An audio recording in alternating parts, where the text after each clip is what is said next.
Hey, it's David here with Right Look. I'm here with a video on tech support for the Right Wash E. This is our electric Deluxe Detail Pro Skid mount. So I want to go over how to start everything on your system, how to start the generator, how to start the pressure washer, and then how to maintain your system. So we'll start right here with the Honda EU3000 generator. So to start this, if it's cold outside, you'll use your choke. You'll pull the choke out, and then you'll make sure the fuel valve is on, of course. You can have eco throttle off. So this is like the standard settings for when you're starting your generator. So from there, you go ahead and key start it. Once it's started, you can press the choke back in. And one important thing to remember is to never have something plugged into your generator before you start it. So you want to make sure there's no load on here, because that can cause surges and then cause your breaker, your circuit to break. So make sure nothing's plugged in, make sure you have those settings in place, you get it started, and then from there you can come over to the pressure washer. So here's the pressure washer plug here. It's standard, and for demonstration purposes we actually have a pigtail to plug in just to give us a little more space.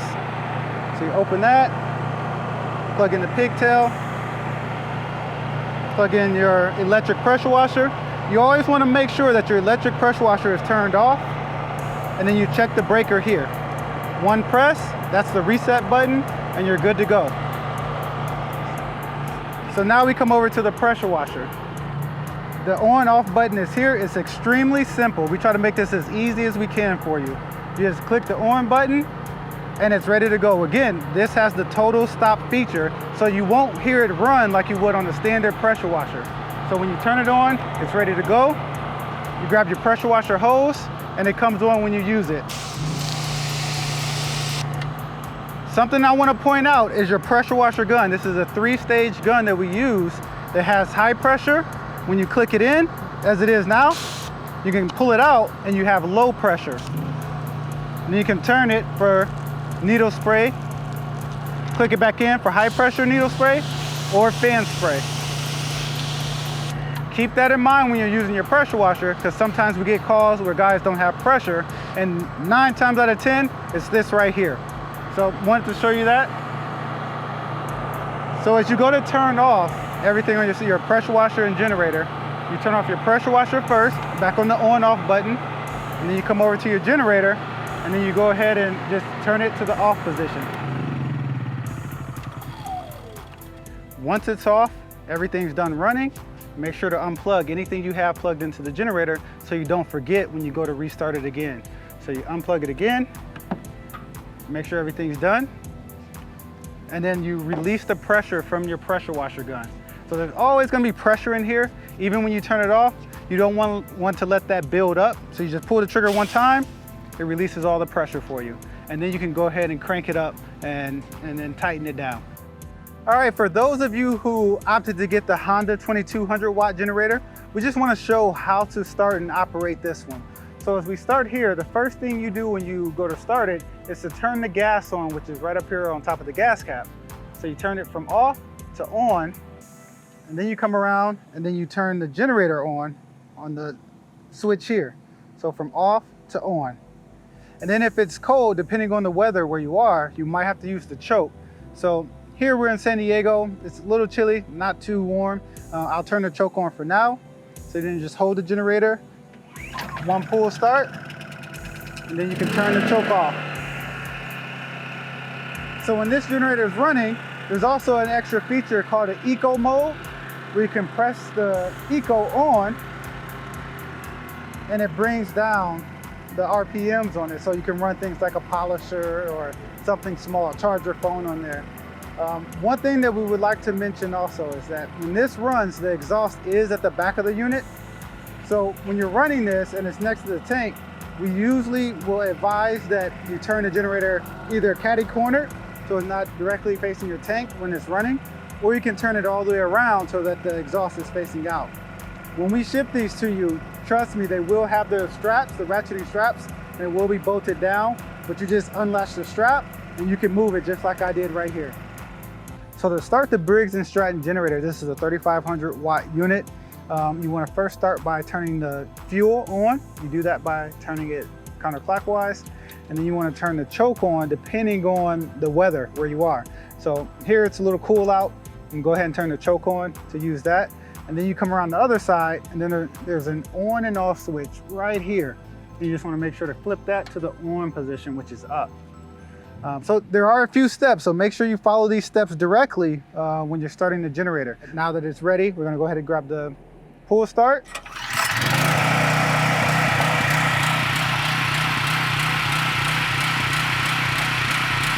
And then to turn it off, you just come around to the off position, click it right to the off. So you just click the off on button to the off position, and then it turns your generator off. All right, now with the generator, with the Briggs Stratton, this comes with a CO2 sensor or carbon monoxide sensor. So what that means is if there's too much CO2 in the atmosphere, it will actually turn off to protect itself.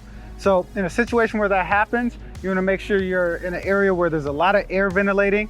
And worst case scenario, if you want to make sure the air is flowing, you can always add a fan to the back part of your truck bed or van and have that blowing air out. So you always have a steady flow of fresh air coming in, and you can do that by attaching a surge protector to your generator or extension and just adding a fan right in line to it. Pretty simple. All right, so now we're here at the pressure washer. We're gonna go over how to start this properly.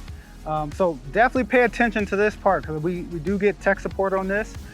So these are the switches here. You wanna make sure of a couple things. So this red switch is your on-off switch. It's off right now. The top lever is your throttle. So this is all the way down, this is all the way up.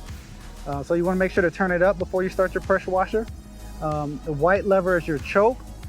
You only use the choke if you need to. It depends on your weather. So if it's cold outside and this is your first time starting the pressure washer for the day, then you'll go ahead and turn the choke on and use it. You do that by turning it to the left. Here it's pretty warm. We've also started this unit today already, so we're not gonna use it. And then below that is the gas. So you turn the gas on by turning it all the way to the right like it is now. This is off, that's on. And then you turn the switch on, and now this pressure washer is ready to start.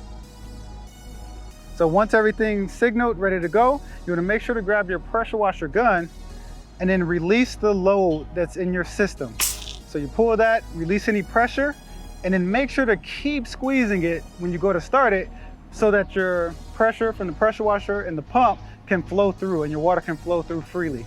So I'm gonna go ahead and start it.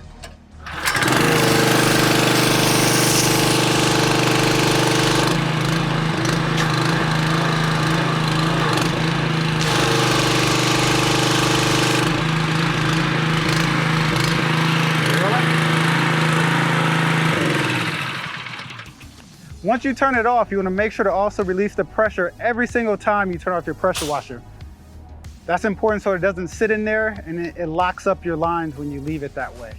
So when you're done using your pressure washer, there's always a couple things we recommend, and that's that you come over here and you turn your gas off because you don't need to use it anymore. And then the other part was just releasing the pressure on there. All right, now I want to talk about some of the most common tech support questions that we get. Just want to go over a few things. So the first one is this unloader valve. So this is your pressure washer pump.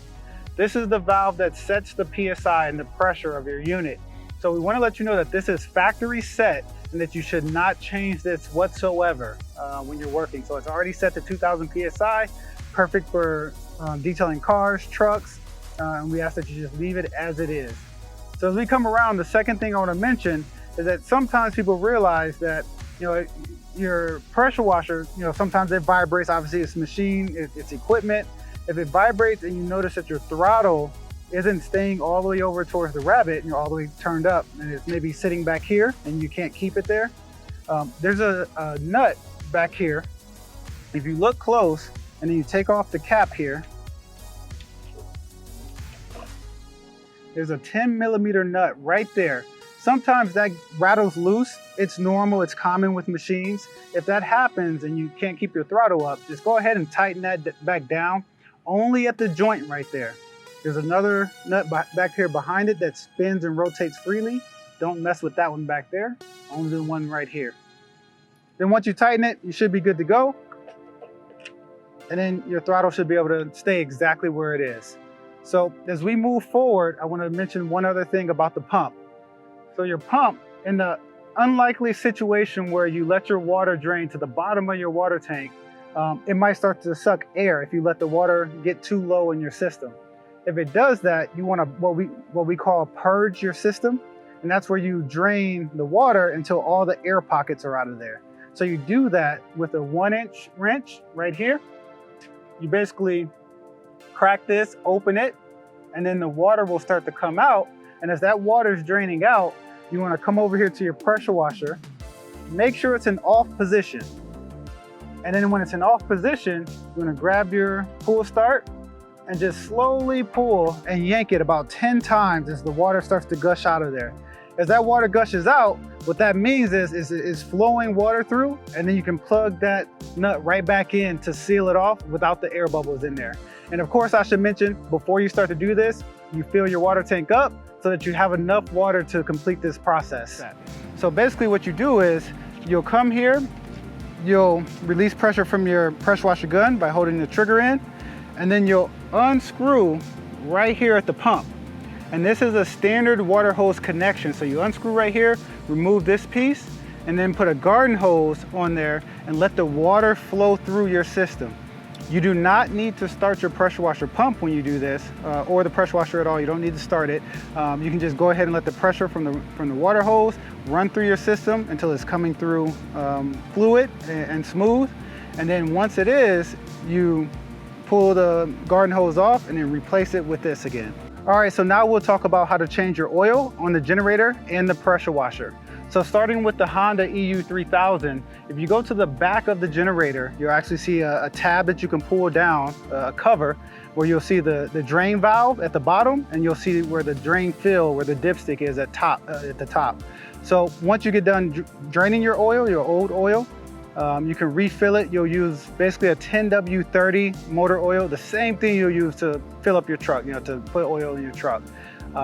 You only need to change the oil on these units, on this generator, about once every 100 hours of use.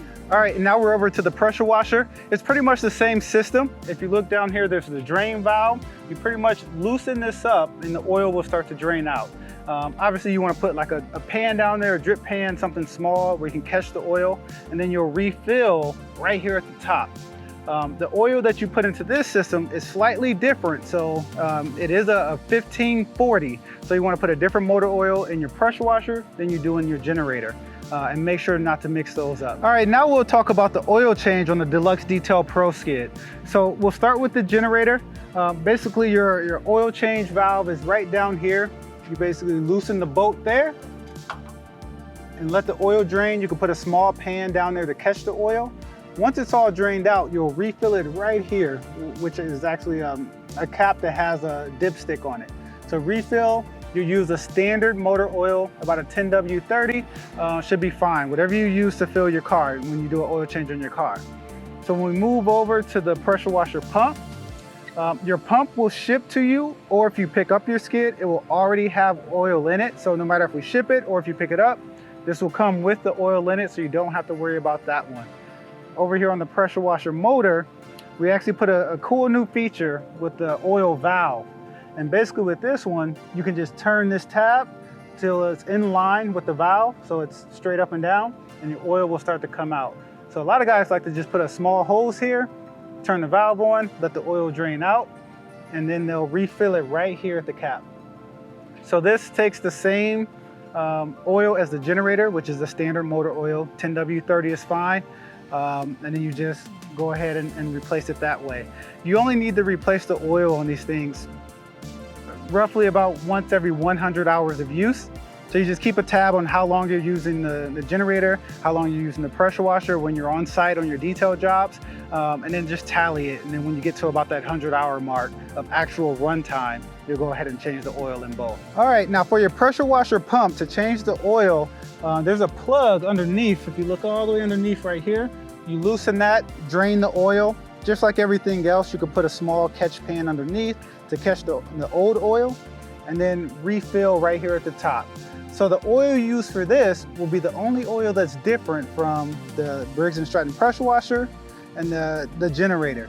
It's gonna be a 30 weight non-detergent pump oil. So it's very specific for this pump. It's gonna ensure that it runs for a long time for you. All right, and now we'll talk about connecting your 15-gallon 3-in-1 vacuum and extractor. For this purpose, we're gonna show how to connect your carpet extractor, which uses the pressure washer hose as your water source. So before you do this, you have to lower the pressure down so that the PSI in your extractor tool isn't shooting too high a PSI. So we're gonna bring the pressure washer hose out. And to lower the pressure, before you start to lower it on the unloader valve, you need to release the pressure and then hold this open to get an accurate reading on our gauge. So I'm gonna press it, I'm gonna hold it, and then you'll read it based on the red gauge on the center. You start to twist this towards the outside of your vehicle until you bring that gauge all the way down. You see it's going down right here. It's gonna go all the way down to 125 PSI. Once you have it at the bottom, you can go ahead and let go of your pressure washer gun, and then you can turn the system off. So you do that by first turning off the pressure washer. You can crank this back up, and then you can turn off your generator. And remember, as mentioned before, every time you turn off the generator, you disconnect anything that's attached to it. All right, let's talk about the 3-in-1 central vacuum and carpet extractor system. So we went ahead and preset it up for you guys so you can see it complete. Basically, you have clamps. This is your vacuum motor. And back here is your 15-gallon vacuum and extractor. So there's a 6-foot hose that connects to your vacuum motor. This is where your power comes from. These are one size fit. So this 6-foot hose only connects to the vacuum motor and only connects to the 15-gallon drum to create your power. On this one, this is actually a 50-foot vacuum hose that connects here. It's a little smaller than that one. And you just connect it in with these clamps right here. That's loose, that's tightened. So you connect that here, and this is the hose that you'll use to do the vacuuming and carpet extraction. So as we come around, I'll show you. This is your vacuum upholstery tool. So it connects right in line. You just click on, turn on the vacuum cleaner, and you have a full functioning vacuum for the interior details. So to take this from a vacuum cleaner to your 3-in-1 extraction system, there's a couple steps that need to be taken. So the first one is our extractor is a system that uses our pressure washer hose as a source of water.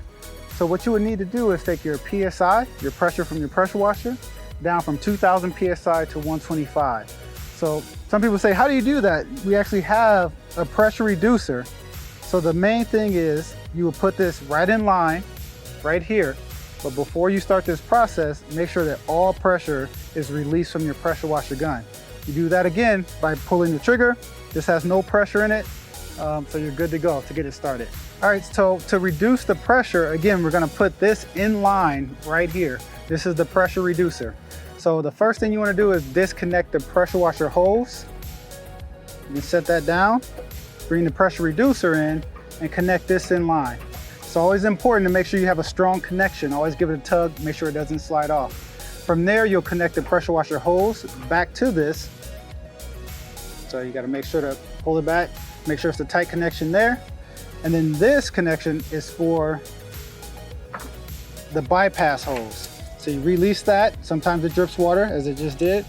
Connect it right in line here, the same exact way. Make sure connection's solid. And now you have 125 PSI and ready to use your 3-in-1 extractor. So, all right, now the next step is to remove your pressure washer gun. So you bring it out some, you disconnect that, and then just set it off to the side. Usually you won't need that right now. And then you'll grab your upholstery tool.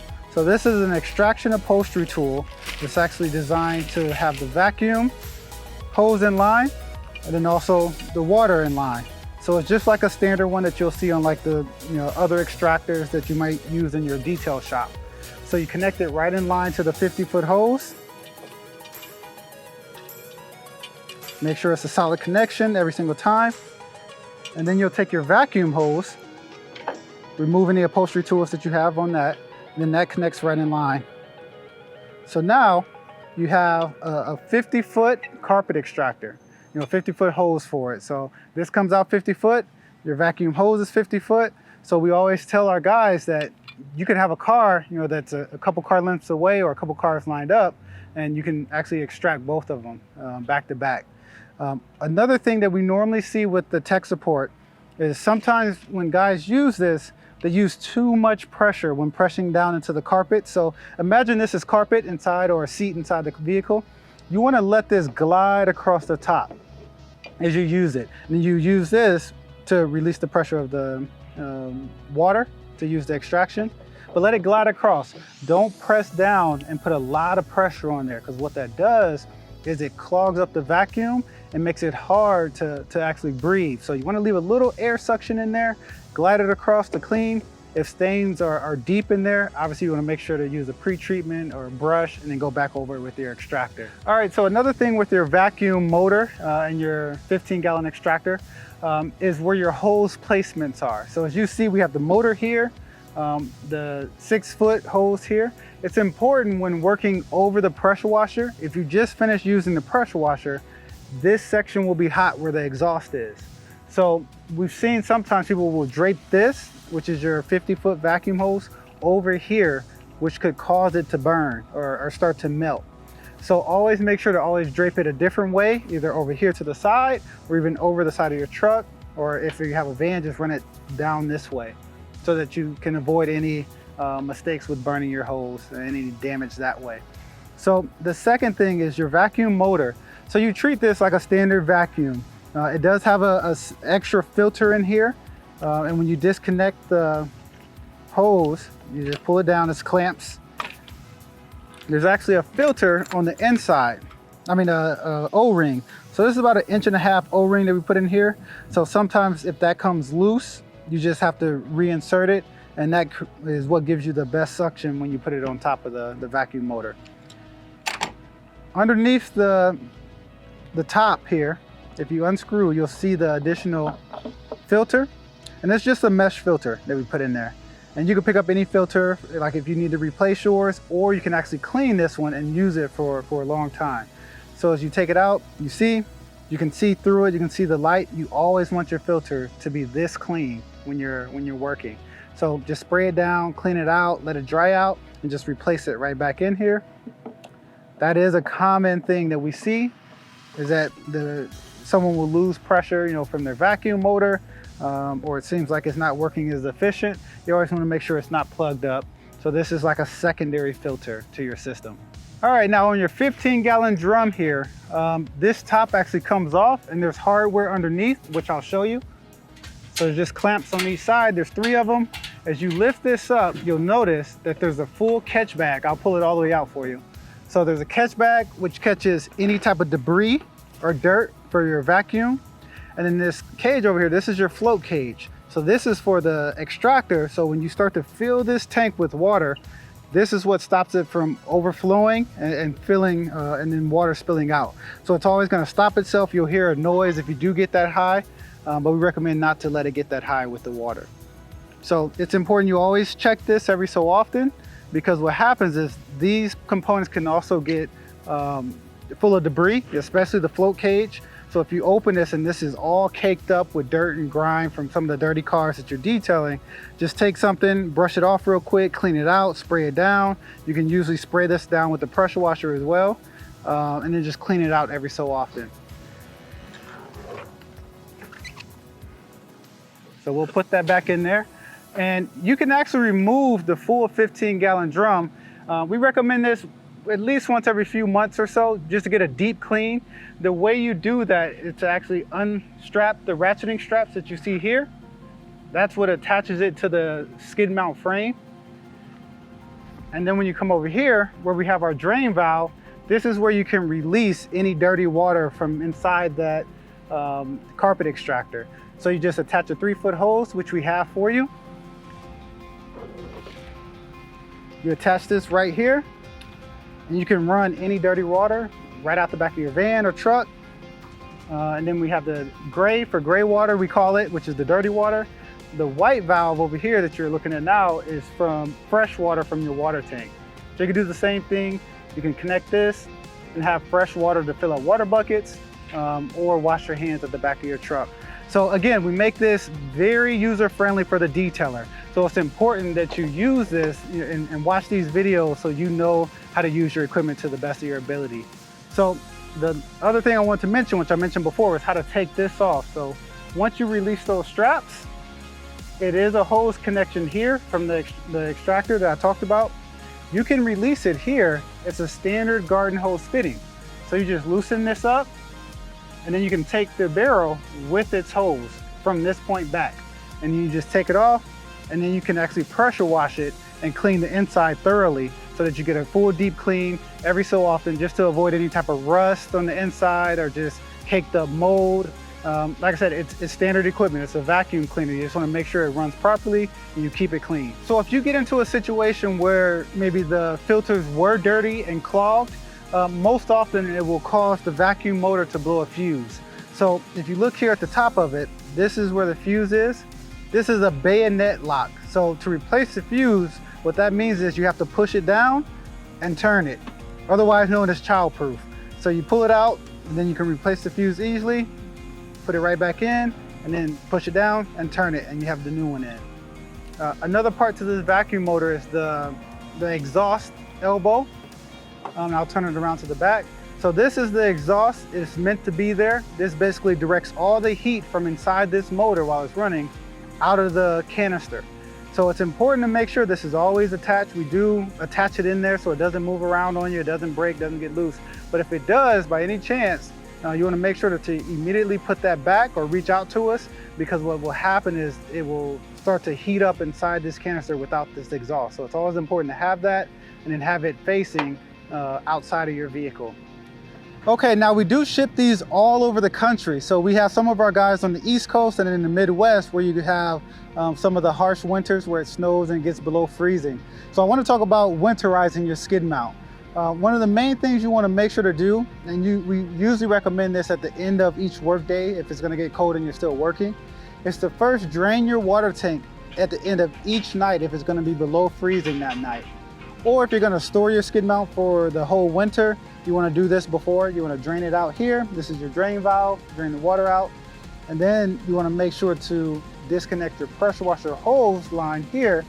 And you can actually blow this out with an air compressor. So if you take this off, there's water in there. You can see that will freeze in the line. So the easiest way to do this is to take an air compressor, put the compressed air here, blow it out, water will come out of here, and then you have a line that has no more water left over in it. Another thing that we recommend is to take the filter that we put between your pressure washer pump and the tank, take that off it for storage so it doesn't crack. So here's your filter here. Basically this is your deluxe filtration. It blocks debris from your water tank to your pressure washer, makes it last longer. In situations where it gets extremely cold, you want to go ahead and unscrew this and remove it after you drain your tank, because water will come out of here if you do it beforehand. And then you can remove it to make sure that that does not crack in the winter as well from the leftover water. After you drain your tank, normally it's okay and it won't freeze and crack because the water is going to be drained out. It's just an extra precaution is to watch that, make sure it does not freeze with water in there, because this is plastic on this part. So that could actually freeze, water expands, it's science, and it can crack that. So for those of you that opted to add the air compressor, this is how you actually use that system. Before you start it, you always want to make sure that your generator is running. So you do start the generator without the air compressor attached to it. Once you have that started, you come around to the side of the air compressor, and the on off switch, you want to make sure it's on off before plugging it in. So once it's on off, you plug it into the generator right there in the front, and then you click it to on, and then you'll have your air compressor hose connected right here to this quick connect connection here.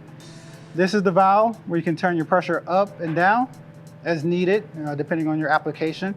And then when you're done at the end of the day, you just follow the same steps backwards. You come and turn it off. So you just flip that switch to off, and then you pull this tab to release any pressure. And you just let it go. So you make sure to do that at the end, and you're good to go. Okay, so in the event that you do trip the breaker on your air compressor, There's a button underneath here where you can press it to reset it. So the only way you normally would trip the breaker is if you didn't follow the directions on having the air compressor plugged in when you started the generator. Always make sure to not have it plugged in when you start the generator. These are a lot of things that we believe are the common tech support. We just want to make sure to let you guys know now. So if you have additional questions to this, make sure to reach out to us.